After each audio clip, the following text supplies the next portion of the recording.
my name's Mark, and I'm very happy you're here. I think there's about almost 50 people logged in already, maybe some more. People from around the world, people from Australia, so it's great to be here. I work as a psychologist in Wollongong in New South Wales, Australia, and I've got a private practice. So I've been a psychologist for about 15 or 16 years and sort of went out 2 or 3 years ago to start a group practice, and we have about 5 people working there now, which is great. And been teaching mindfulness-based stress reduction since 2013, and also some other mindfulness approaches in groups since about 2011. So I've been doing this just for a little while, and at the start of the year, the Openground teachers wanted to know, we got together and just thought, what a great idea to kind of just do this to keep people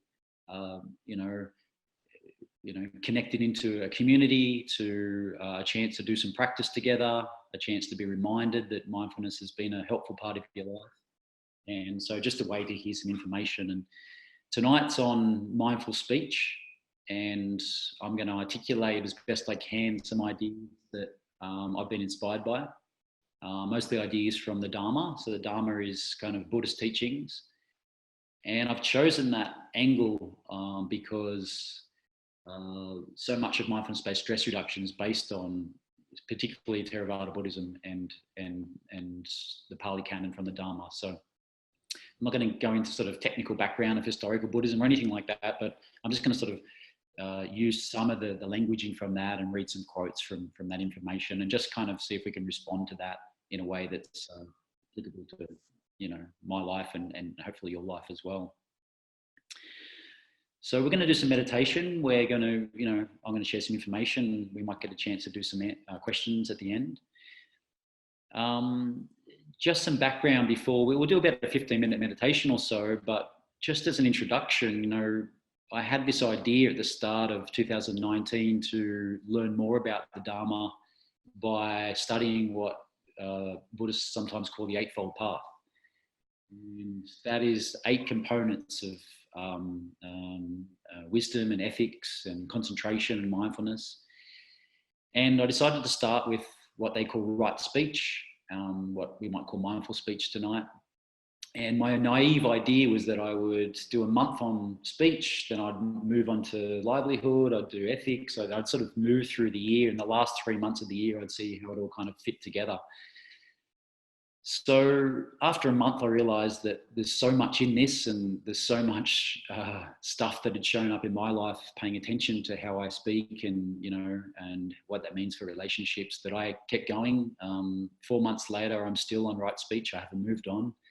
And it's been enlightening and confusing and discombobulating, and I think it's a very important and challenging aspect of the practice. And one thing that's great about it is it doesn't matter, you don't have to find time to meditate when you're concentrating on speech. This is such a fundamental part of our life. So we can practice all of our waking hours on this, or forget to practice all of our waking hours. So it offers so much opportunity and a real chance to try and remember, which forgetting and remembering mindfulness is half the battle. So that's been some of my struggles. So I come before you as someone who's mid-experiment, not someone who's coming from a place of I know all about this. So hopefully I can offer the information in that kind of spirit. So we're going to start with a meditation. I've never done a talk like this before live, so that's interesting. And I got a little sick yesterday, so I'm sipping on a tea to keep my voice okay. But I've never led a meditation over the net like this, so this is going to be interesting. So I guess I'm going to have my eyes closed and be staring at a screen with my eyes closed, which is kind of strange, but we're going to do this together. The type of meditation we're going to practice, the 15-minute meditation thereabouts, is kind of in the vein of choiceless awareness. You might know it as open awareness or open monitoring.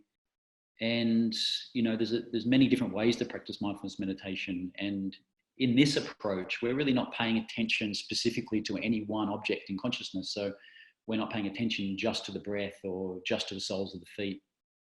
Or just to sensations of the body. We're opening up and expanding our kind of awareness into taking in just whatever shows up. and choiceless awareness, where being watchful, we're noticing, we might be noticing a thought come in and out of consciousness. We might notice sensations in the body, sounds, memories, to-do lists. And so I'm going to offer guidance here, but part of it is really letting go of needing to do anywhere or get anything. And so that can be quite freeing, but also a little bit can be confusing sometimes. So if you get a little bit confused with the practice, just come back to the breath again, or come back to some sensation of the body, open your eyes, come back to visuals, and sort of just get reorientated, and then open up again, and we'll see how the experiment goes. So feel free to take any posture you like, laying down, standing, walking, sitting, finding a place to be, and just getting set up here. And I'm going to lead us through this.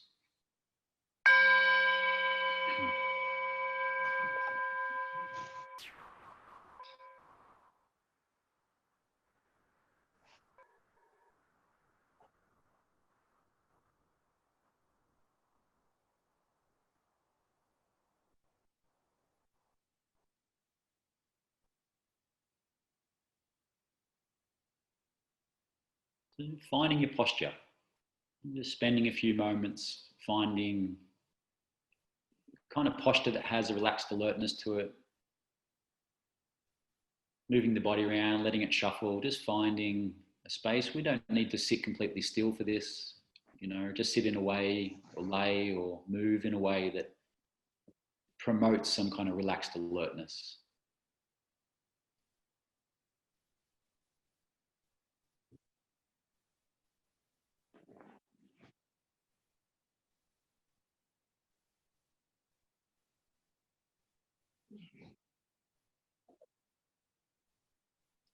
Let's just get interested in what we become aware of spontaneously. Where does our attention go all by itself?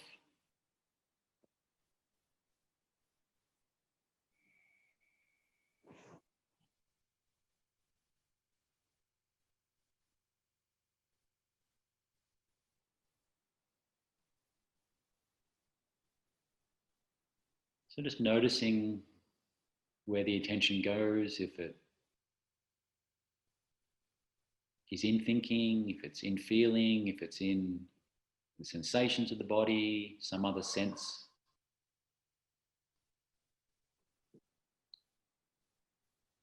And just also noticing just the quality of the attention that you find it in. Sometimes, we have this clear seam, steady, and other times very jittery, very busy, sometimes groggy and foggy.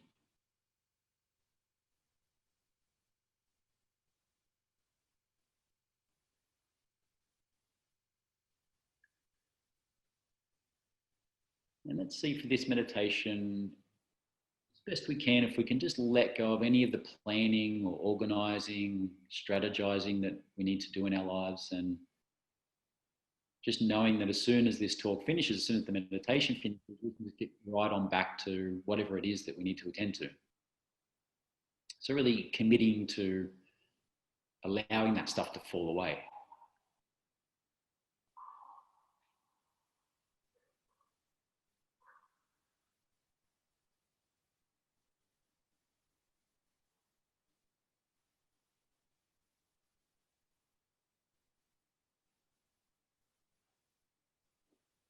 So let's move our attention around on purpose, and then we're going to open up and just allow whatever shows up in our awareness to be there and to be noticed. So moving our attention to the body, noticing just all the natural normal feelings of being in the posture that you're in.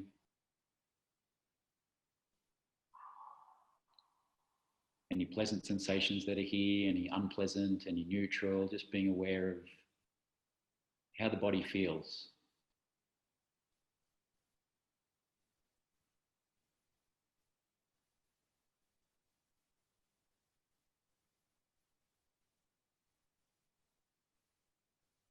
becoming aware of how the breath is.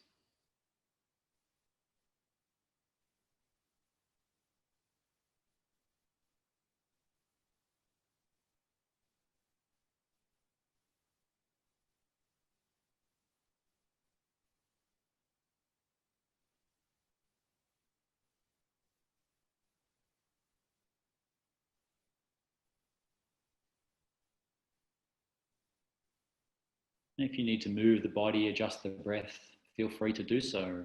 If it's the option to just allow it to be as it is there for you too.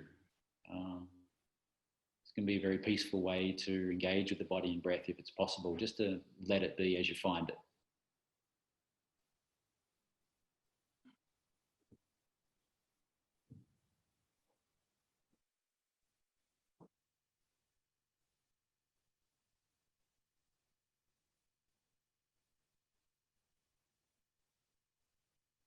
Noticing sounds, just receiving sounds, noticing the environment.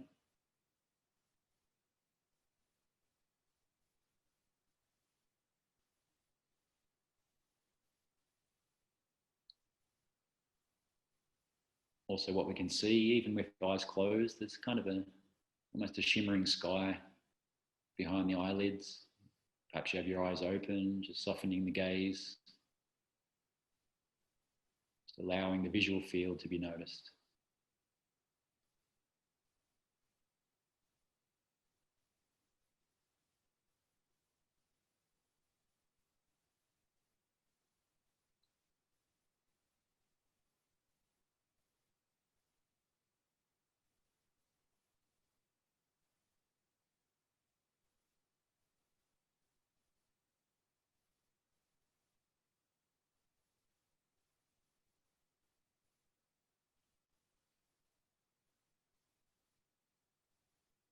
And just noticing the movements of the mind, of thoughts, images.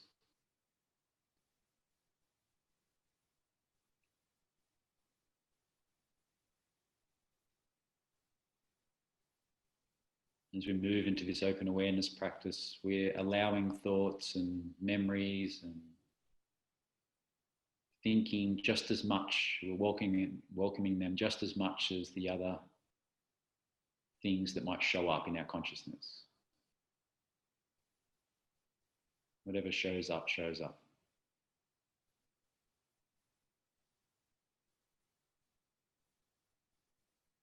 So taking stock of the mind and what you notice.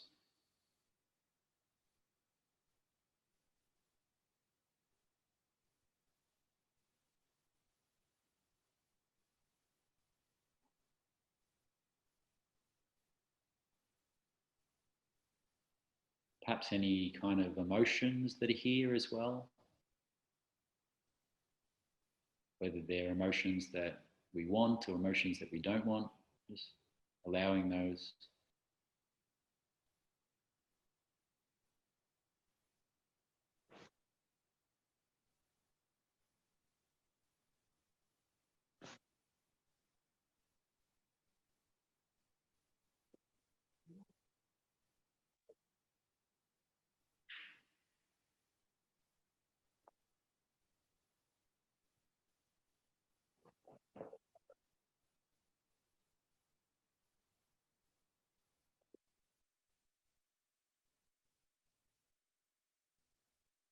So we have all these things, all these senses, interoception, senses from the inside of the body,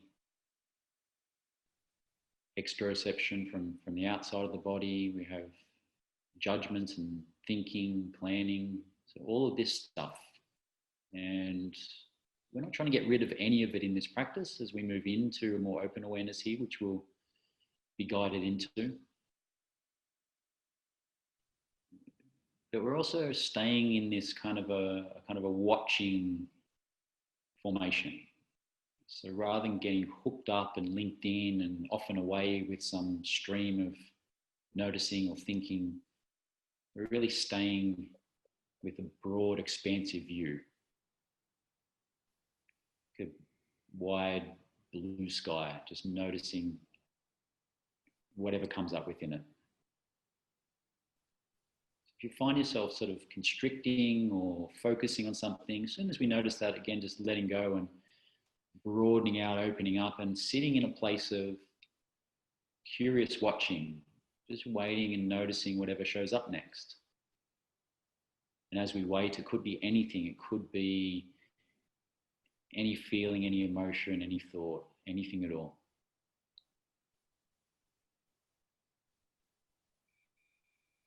We might spend some time with the breath. We might spend some time with a thought stream, and then we might let go and open up again.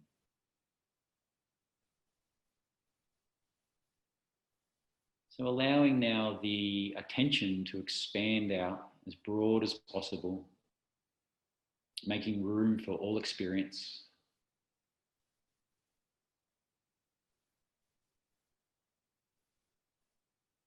It's not so much an action of effort as in just kind of letting go of any particular focus, letting go of making choices, and then allowing, watching, waiting, and just being attentive, being mindful, open and curious. And so we're going to move into a period of silence here, 5 minutes or so. Just being with your own experience, just noticing.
Letting go when you find yourself caught up.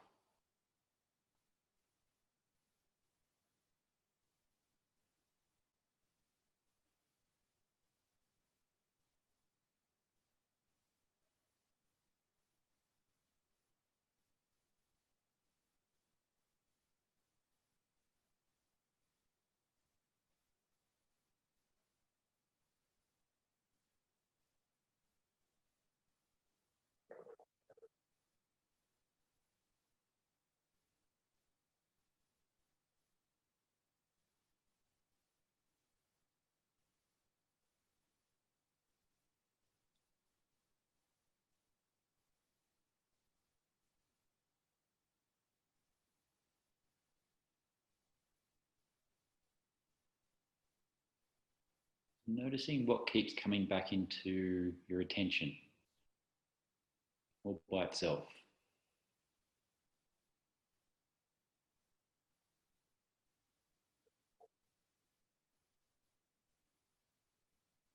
There might be a tone, might be something pleasant, something we don't want, something unpleasant, be quite neutral. So just noticing the emotional tone as well.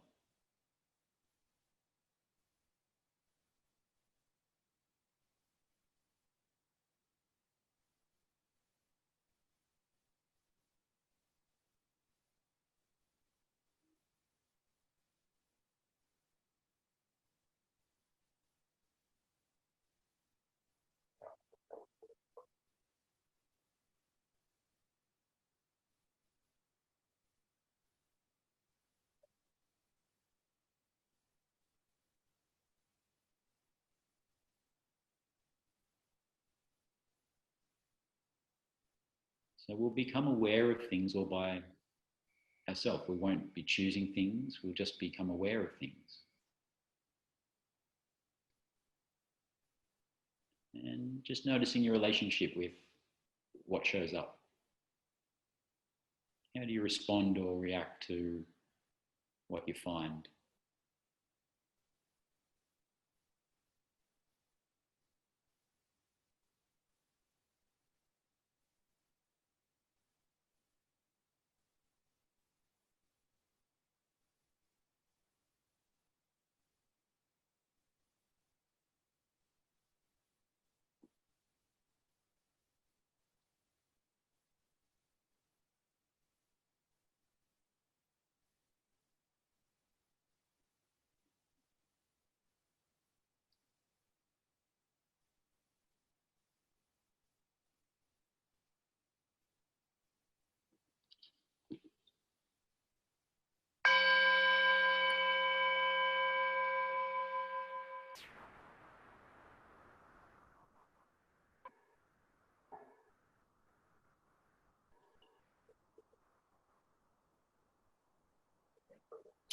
So take a few moments to reorientate and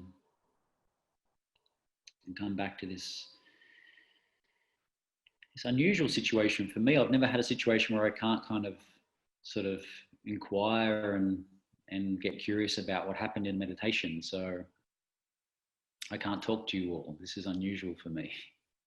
I hope you're doing well tonight.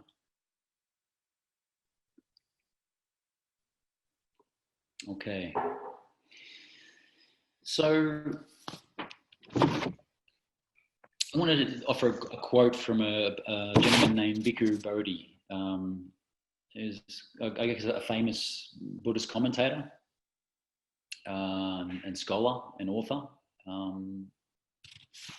He says, speech can break lives, create enemies and start wars, or it can give wisdom, heal divisions and create peace. This has always been so.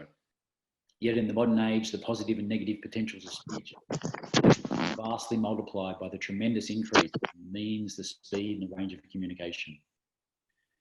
The capacity for verbal expression, oral and written, has often been regarded as the distinguishing mark of the human species. From this, we can appreciate the need to make this capacity the means to human excellence, rather than, as too often the case, a sign of human degradation. So what we say matters, you know, what we write matters, how we talk to others matters. Our words have the ability to heal or to harm. If we just think for a minute about someone in your life that speaks to you in a way that nourishes you and supports you, just noticing that, bringing that person to mind and the way they talk, the way they treat you, the feeling you get from them. You know, what's that like? We know that feeling. And again, if we think of someone who speaks in the opposite ways to that, ways that do harm, ways that make us feel devalued, you know, what's that like? So we've had these experiences, and we've also been on the side of giving people these experiences. We've been the person who nourishes others and supports them. We've been the person who's done harm accidentally or on purpose, subtly or in big ways. So this is fundamental to the human experience. And so I've chosen some Dharma quotes and things to share, but obviously, you know, a lot of commentators and approaches have focused on mindful speech or communication. You know, nonviolent communication is a really popular approach, and some of these approaches have gone even further than what the Dharma articulates. But we're going to sort of rest in some of the historical Buddha teachings. So I come from a place in offering this, as I said before, where, you know, I'm struggling with this as much as getting benefit from it, which I don't necessarily think is a bad thing. But it's not simple. You know, behavior change is not simple. We're programmed by our history and our heritage.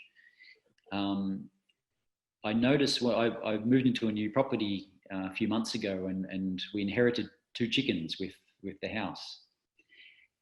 And these chickens, I've noticed one thing that they do, which is interesting. They are driven by their own, heritage and their own genetic code, you know. So when we let them out every day and they go scratching for bugs and they have a great time. When you put seed out, they don't need to scratch for seed. You've got a pile of seed there. It's easy to get. Yet these chickens, programmed by who they are and where they're from, still get on top of the seed and scratch it and and have this kind of learnt behaviour, this built-in behaviour. And as I watch them, it really reminds me of us, and as humans and myself, we do these things again and again, even if they're not useful, even if they're not needed, we have these habits. So I found this process very difficult. I realized that, the closer we are to someone, the relationship, the harder this gets. The more distant the person, the easier it is to have a kind of a mindful speech. And I think when we have that emotional connection, we have that kind of chance for reactivity, it can really get very complicated. And I think there's a lot of challenge and also opportunity to bring this kind of approach into, the people we love, the people we care for and work for, and people at home. So as I'm doing this, I've realized just how discombobulating this approach can be. And part of this talk is about encouraging you from here to bring a lot of mindful attention to your communication, to your speech. And, in doing so, to watch how you speak and the effect that has, as these words are tumbling out of my mouth, I'm not even choosing, I don't even know where they're from. So there's this whole idea of kind of free will, yet words come out and we don't really know where they come from. And to watch yourself speak in a way that's not nourishing and supportive can be quite shocking. So anyway, it reminds me of when I started meditation, just how discombobulating it can be. And there's a quote by a guy called Bhante Gunaratana, who wrote this fantastic book, Mindfulness in Plain English, which I highly recommend if people are looking for a book to read about mindfulness. But I'm just going to read a quote from him because it speaks to my experience with this practice.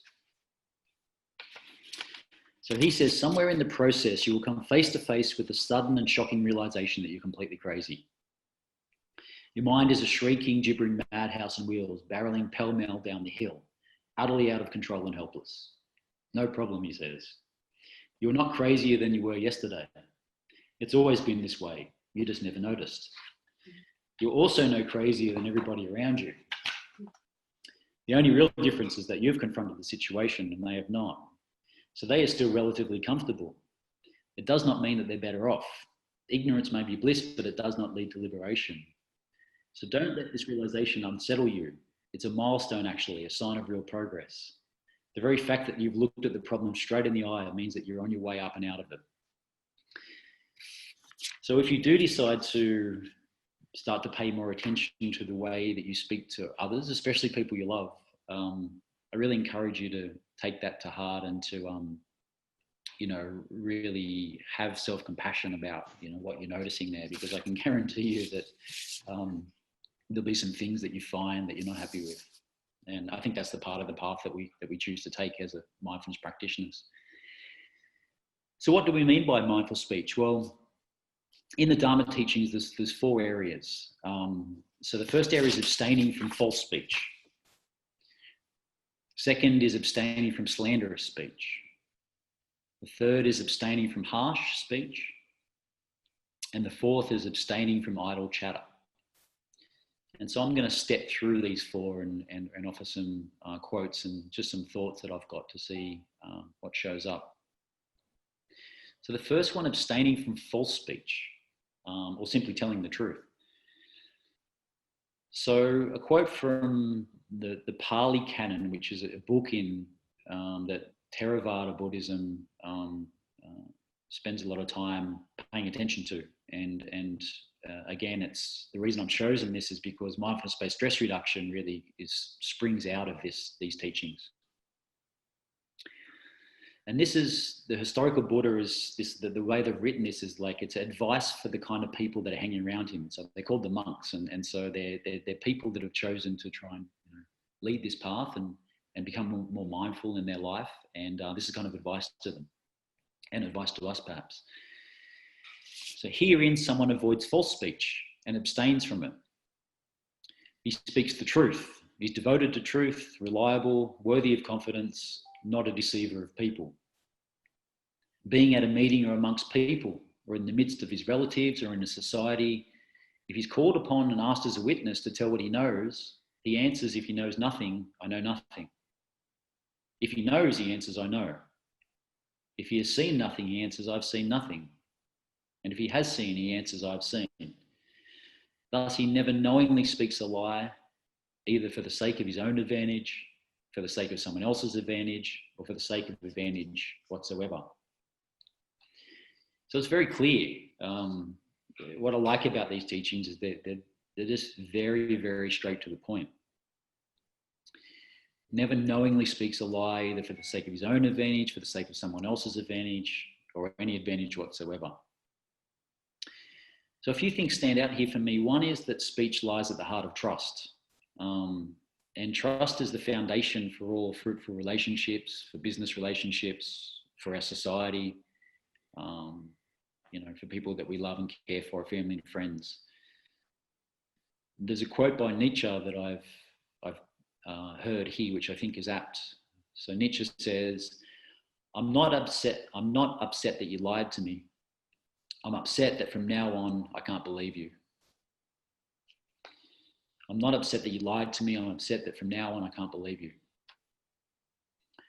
And so this false speech, this telling truth, is incredibly important. I mean, it's not the moment we're concerned of. It's the threads into the future.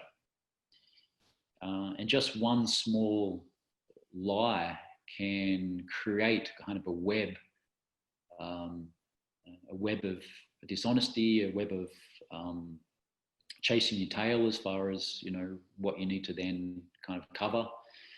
And also this sense of a kind of a discord between yourself and someone that has heard you speak to them in this way. And I mean, we all know what, a big lie is, I guess. I'm more interested in this stuff about, the subtler sides of this. We're fairly clear on what is right and what is wrong, but there's this whole area of kind of just gentle lying, or, white lying, it's called in our culture, that I'm interested in, and how that kind of plays out.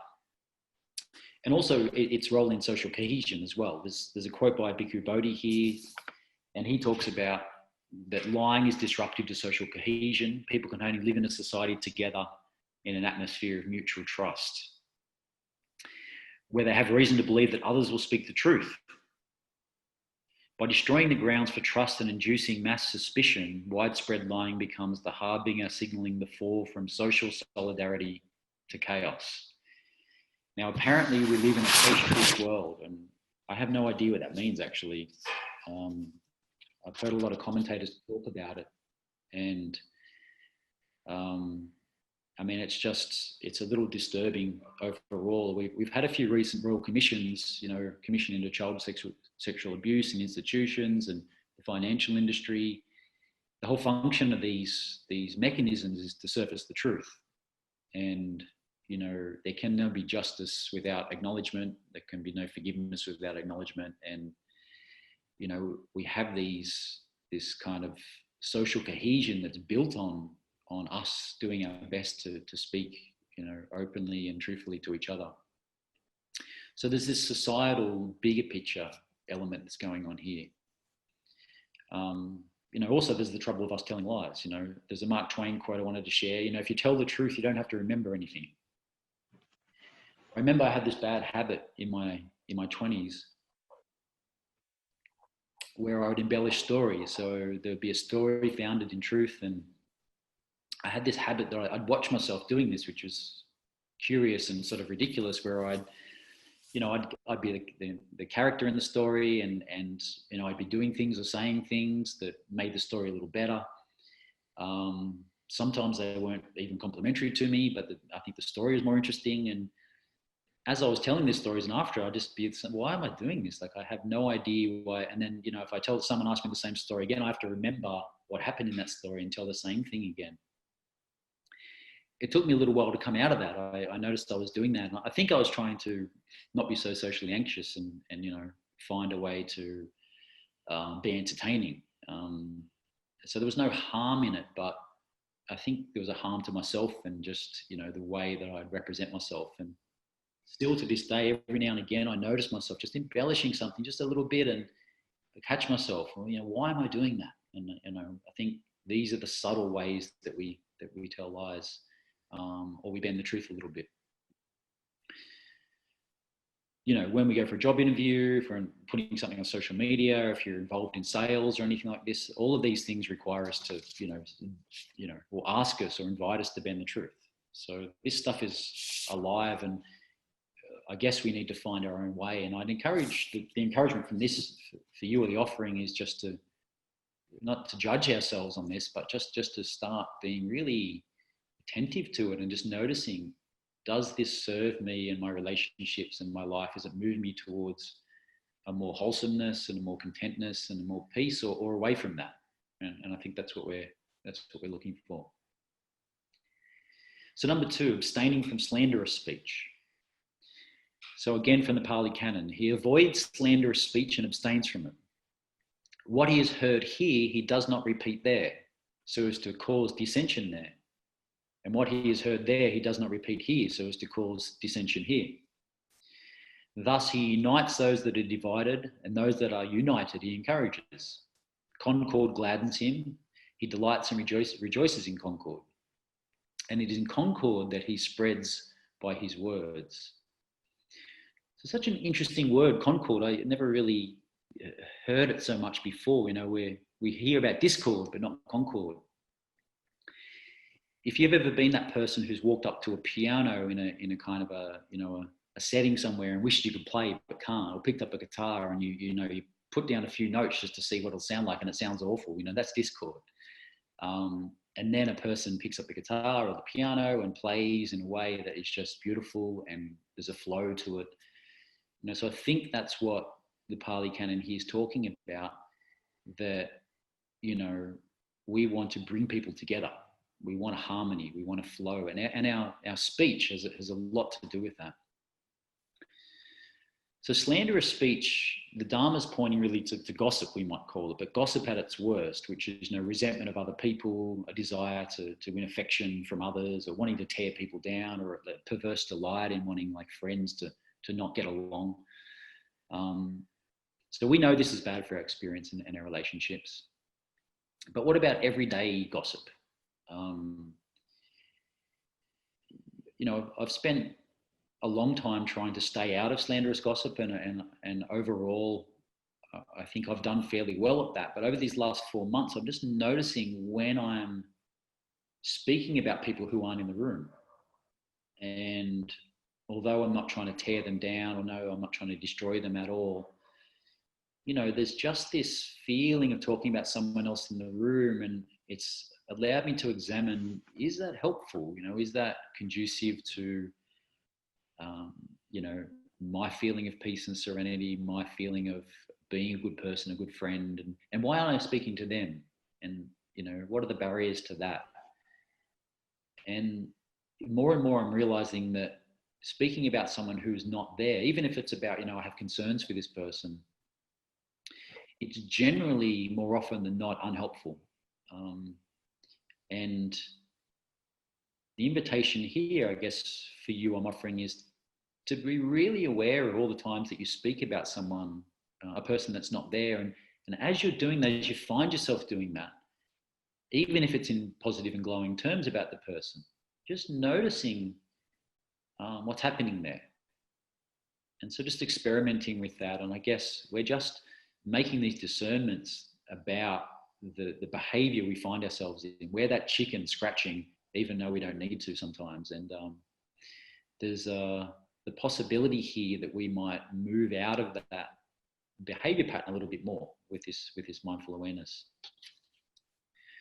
So a helpful question to ask ourselves as we find ourselves in these gossip situations, and I don't mean slanderous speech, we all know that's wrong, but just these more subtle situations, are my words encouraging concord or discord?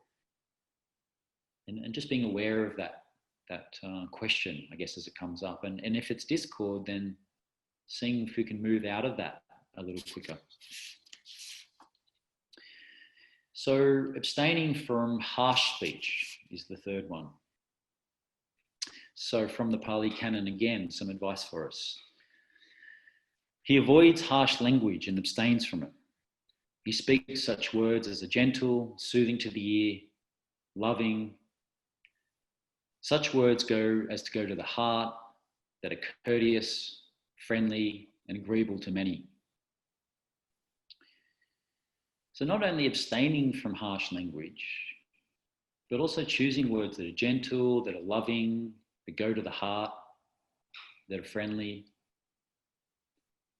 And, you know, this reminds me, when I'm thinking about this, of,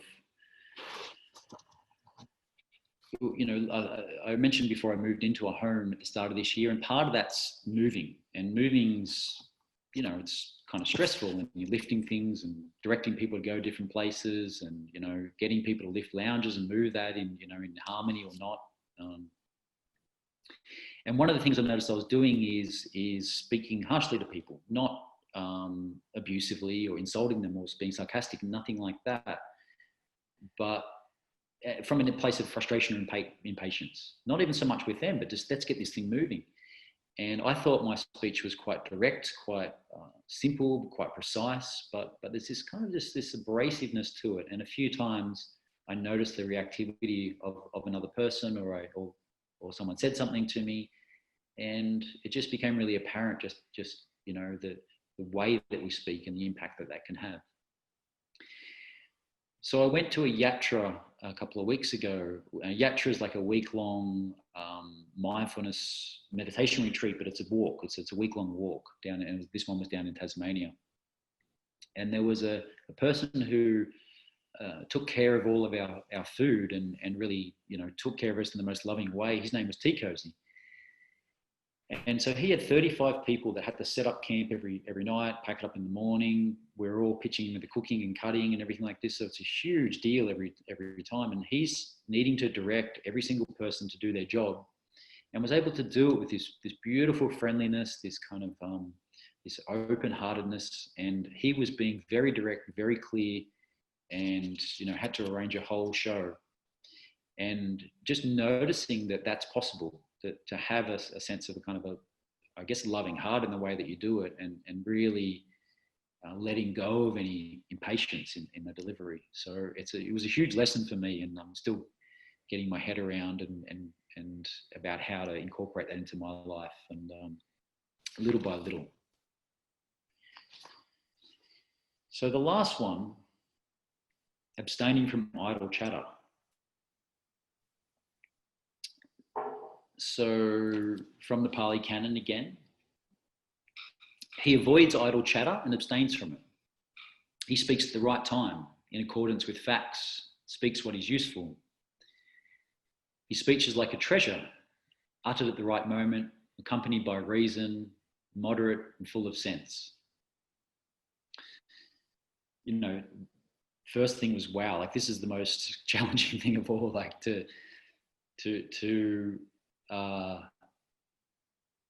have our speech be empty of anything but these things. You know, that is a big call. Not something I'm used to at all. And you know, a person I quite like bantering with people sometimes if I'm in the mood and I have a good friend, someone I get along with. You know, to talk shit, as we call it in our culture, is quite entertaining. So this is a very, very challenging area, the idle chatter. But you know, when you see that it's extreme, when you meet a person who just finds it very difficult just to stop, and you can see that it creates this ongoing tension in their relationships, in their body, a lot of anxiety there, and at its extreme, you can just see it damaging their seers, that people don't find a way to listen within that. You know, so we all live lives, you know, work lives, home lives, all sorts of lives of different people. And you know, we have this polite conversation, this small talk with acquaintances, and we need to connect at work. But there's 5 filters that the Dharma offers for us to think about, I guess, if we're delivering a message or we're talking, just some things to reflect on as speech is showing up in your environment, in your relationship. So these 5 filters, you know, that what you're speaking, it's spoken at the right time. So there's a timeliness to it. Strike when the iron's cold is a saying that I heard not long ago. So when you're fighting, when the emotions are running high, you know, that's not the right time. But timeliness is very important. If you're going to deliver a message, people need to be open and ready to hear it. And also timeliness for yourself. You know, if you're sitting with impatience or frustration or anger, not the right time. Number two, it's spoken in truth. So I think we've covered that a little bit. You know, that there's reasoning here, that there's something about it that comes from an honest heart. That it's spoken affectionately, that we care for the person, and people pick up on that. And there's something about the way we speak if we're doing it with affection. That there's a benefit to it. It's spoken beneficially, so it's helpful. And then it's spoken of a mind of goodwill, that we're there, we're speaking to a person, we're offering some words or written words to, you know, because we think it's going to be helpful, it's going to produce concord rather than discord. So another quote from Bhikkhu Bodhi, who writes, you know, about small talk and just everyday talk. He says, but even then, we should be mindful not to let the conversation stray into pastures where the restless mind, always eager for something sweet or spicy to feed on, might find the chance to indulge its most defiling of propensities. So even when we're chatting, even when we're, you know, in this small talk, even when we're just having a coffee with a friend, just being very aware, very discerning. The restless mind wants to grab onto things, and it wants to feed on these things. It can go down a path quite quickly into areas that, when we reflect, just really aren't in line with our values. And we can sometimes think later on, you know, where did I go there? Why did that happen? And so to be mindful as we're speaking is both discombobulating and confusing, and also offers a very interesting opportunity, I think. Another element here is just, you know, our world's full of devices. We've got media, information, we've got iPads, you know, the rest of it.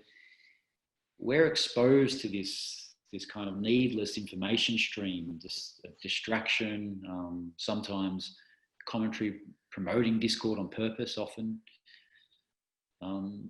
There might be a responsibility for us, a responsibility to ourselves, to our own sense of stability, to those around us, to limit that exposure. There's a certain toxicity in some of this commentary, some of these information streams, and just as we might abstain from idle chatter, we might also guard ourselves from too much of that as well.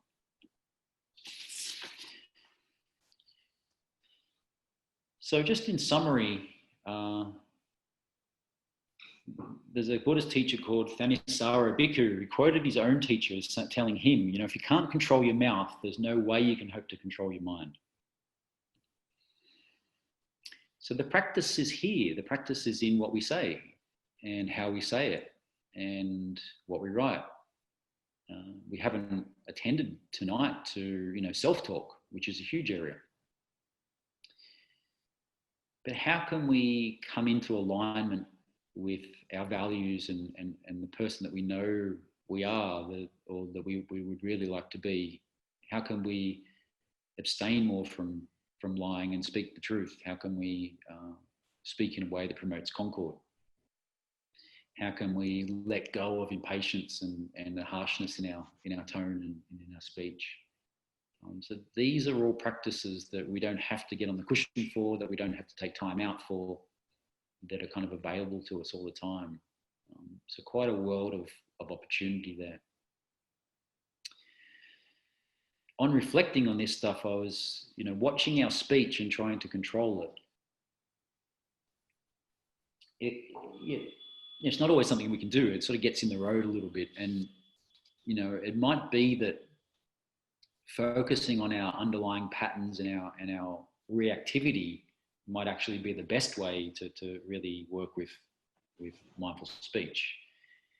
If we've attended to some of these patterns and our activity is lowered because we've been practicing mindfulness meditation or other practices, you know, there's much more of a chance that wholesome speech, that loving speech, that patient speech will just emerge.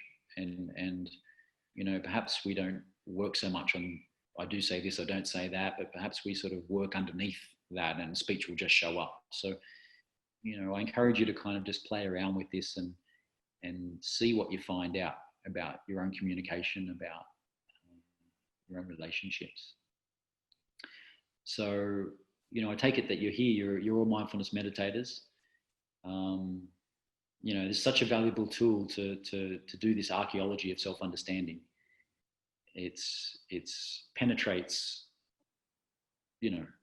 down into some of these patterns that we know we would like to shift. It allows us to let go of some of these, self-criticisms and all of this stuff, and also just reduce that reactivity, have more of an equanimity with what shows up from moment to moment, as best we can. Life is difficult and it throws us at things that we just, test us all the time. So I'm just going to move into just 3 minutes now of kind of a reflective meditation. So just in the posture that you're in, maybe you'd like to just allow your eyes to close, or maybe just allowing them to soften and letting this information and whatever experience you've had, whatever it's kind of touched in you, just to be noticed now. What does this information mean for you in your life?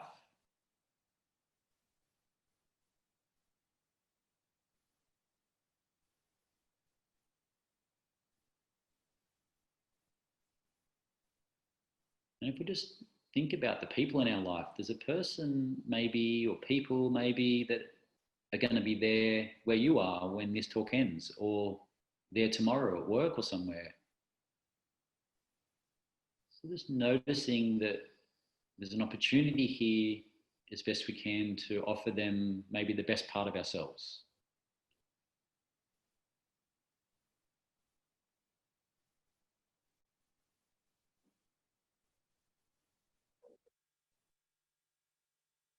These are our people. These are people that we've chosen, they've chosen us.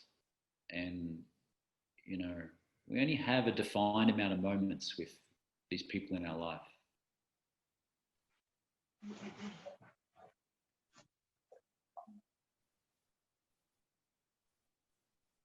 So just noticing what this attention to mindful speech might mean for you and your world, your relationships.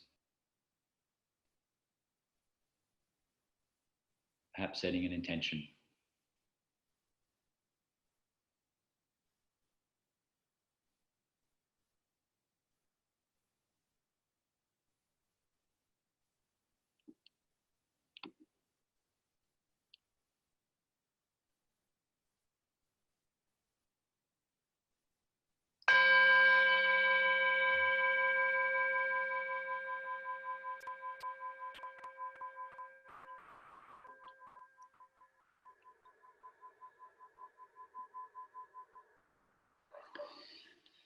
So thank you so much for listening. I hope something about these words inspired you to think about the place of speech and of mindful speech in everything that you're doing.